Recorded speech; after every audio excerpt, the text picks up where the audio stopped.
Let's dovetail off this Trump-Newsom thing. We bring Gary in right now. No investigation into the governor that we know of. Newsom's camp, though, implying that President Trump's enemies have been targeted in the past. Okay, so this investigation, though, began during the Biden administration. Yeah. So does that argument hold water?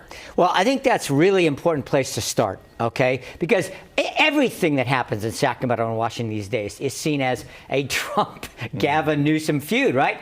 But the reality, Tony, is exactly what you said.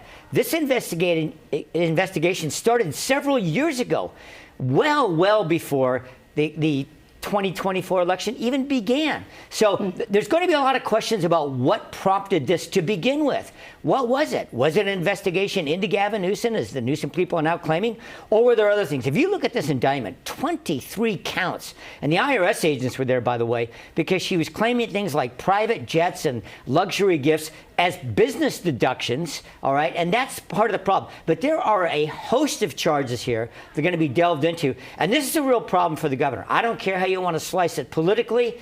He's now, of course, after just 2 weeks ago, the big victory with Prop 50 here in California, seen as the lead sled dog for the Democrats in 2028. There's no getting around that. And this is going to present a major distraction until this thing gets resolved. And it doesn't look like it's going to be resolved anytime soon. She pled not guilty. That means we could be talking about a trial. Yeah, quick, right? By the way, others are talking that have been accused. So she's the only one not talking. So. Right. Well, a couple of the other defendants or people in this indictment have already pled guilty to specific charges. So there's a long way to go in this thing, but it's going to be an absolute nightmare for the governor right now. You bet. Points, though, that even more, though, that the investigation's been going on long before the Trump-Newsom feud, so to speak. So, all right, let's switch gears now.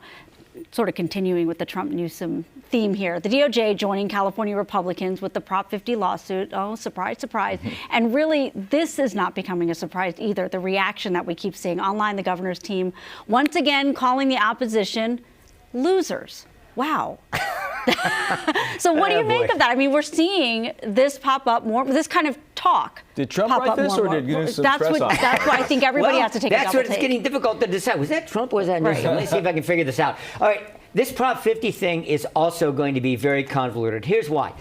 Without getting into too much of the weeds on this, the Supreme Court was just several weeks ago looking at the Voting Rights Act and whether you could continue to utilize racial components in terms of setting congressional districts. And that's what that's the essence of this lawsuit, saying that was what California did here, and the maps that were drawn for this Prop 50 relied too much, in fact, almost exclusively on racial components. That's what this is going to be about. How this is going to go down, nobody really knows. But the DOJ has now joined in a lawsuit. By the way, it's not uncommon, or at least not unheard of, for the federal government to get involved in redistricting at the state level. We're seeing that across the country right now. So let's see where this goes. As of now, nobody has a real clear idea how this is going to end up in terms of Prop 50. Yeah. Got to ask about the government shutdown. It's been in the news, obviously.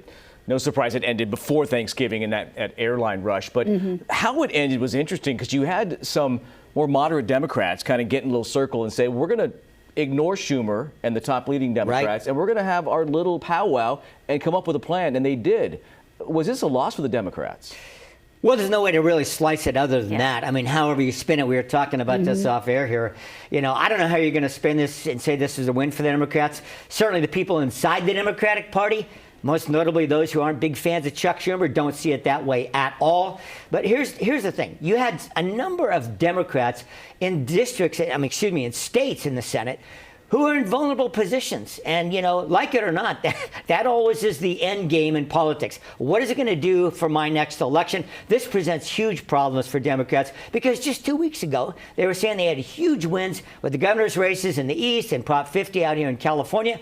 And right now, this does not look like a win for that party. So, you know, in the long run, Chuck Schumer, the question for most people is, how long is he going to still stay in power heading up the Democrats in the Senate? But don't we always see both parties trying to make something a win, spin it in a way, like in this case, I've seen some saying, well, at least now we're talking about health care and the high cost with that. So maybe well, you can talk, but in the end, you got to have action. Yeah, call it how it is, right? All right. Thanks for your time. Of course. Appreciate it. Thanks, Gary.